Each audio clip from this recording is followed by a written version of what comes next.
कुमार सागर आसपाई सरकारी उच्च विद्यालय दशम श्रेणी छात्र अटे।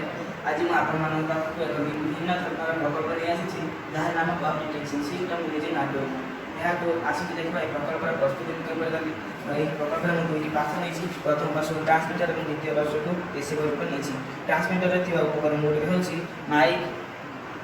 वॉइस कंपैरेटर और एनकोडर एवं रिसीवर साइड उपकरण गुड़िक हूँ डिकोडर माइक्रो कंट्रोलर और गोटे छोट स्विच और एलसीडी स्क्रीन एवं देख आसतु देखा उपकरण गुड़िकर कौन उपादेयता रही छोट स्विचर कार्य होची बाहर विभिन्न प्रकार ध्वनि को ग्रहण कर कंपैरेटर पाख पठाइब यही कंपैरेटर कार्य होची विभिन्न प्रकार शब्द मध्य केवल काश को चिन्हट कर एनकोडर पाख पठाइब यही एनकोडर कार्य होची यह काश को इलेक्ट्रोनिक सिग्नल परिणत कर डिकोडर पाख पठाइब डिकोडर कार्य होची यह इलेक्ट्रोनिक सिग्नल को डिजिटल सिग्नल परिणत कर माइक्रो कंट्रोलर पाख पठाइब यही माइक्रो कंट्रोलर यह विभिन्न यह सांकेतिक भाषा यही एलसीडी स्क्रीन में दर्शाइब यहीपरि भाव में मोर प्रकल्प प्रस्तुत करें आसतु देखा मैं प्रकल्प किपर कार्य करूँ एठार एक काशर नमूना एवं प्रदर्शित कर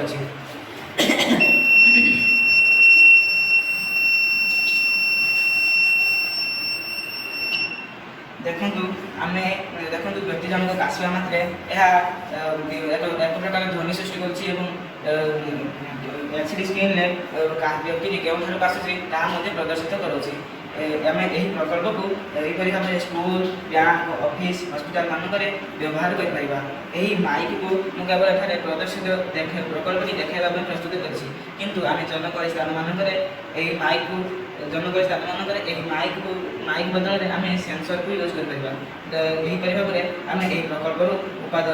विभिन्न उपकार पाइपर।